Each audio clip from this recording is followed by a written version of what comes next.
He was standing when he said it, voice loud, finger pointed at me like I was a stain he couldn't scrub out. "She's an embarrassment," my father shouted, pacing in front of the judge's bench. "Always has been, always will be." I didn't flinch. I didn't look at him. I watched his attorney instead, because that's where the truth always leaks first. The attorney froze. Not stiff, not surprised, frozen like someone had just realized they were standing on thin ice and heard it crack. The judge lifted a hand, calm, controlled. "Mister," she said, eyes narrowing, "before you continue, I need to ask something." She leaned forward. "Do you genuinely not know?" The courtroom went silent. My father laughed once, sharp, nervous. "Know what?" That's when his attorney went pale. That's when my father's face drained of color. That's when I finally looked up. And that's when everything tipped. I used to worship that man. When I was younger, he was the center of every room. Successful, charming, respected. People listened when he spoke.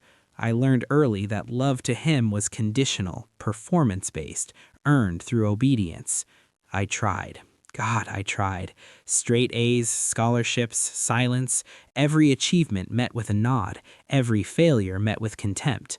When my mother left him, he told me it was my fault, said I distracted her, said I had embarrassed him by taking her side. I was 19. I believed him. Years later, when he sued me, yes, sued me for control of a trust my grandfather left me, I finally understood the shape of his love. Ownership.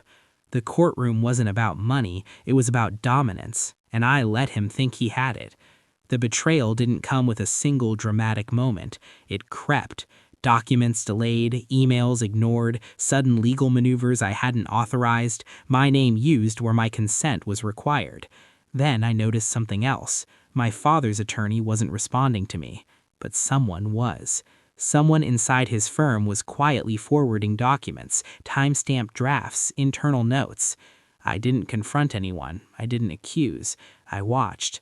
Patterns emerged. Careless assumptions. A belief that I was too emotional, too young, too insignificant to understand what was happening. That was their mistake. I stopped reacting. I started planning. I hired a forensic accountant. Quietly, I requested certified copies of my grandfather's estate records. I cross-checked amendments my father claimed existed. They didn't. What did exist was a sealed codicil filed years ago, activated only if my father ever challenged the trust, a clause my grandfather had predicted would be necessary, a clause my father had never bothered to read, because he never believed anyone would plan around him. By the time we reached that courtroom, my part was already done. Every document was authenticated, every discrepancy mapped, every illegal transfer traced. I had filed nothing yet. I wanted him loud. I wanted him cruel. I wanted him to expose exactly who he was. So when he stood there shouting about how I was an embarrassment, I let him. I let him burn. "Answer the question," the judge said gently. My father looked confused now, irritated. "Know what?" he snapped. She turned a page on the file in front of her. "Do you know," she said, "that the trust you're contesting contains a conditional transfer clause that activates upon legal aggression by a beneficiary?"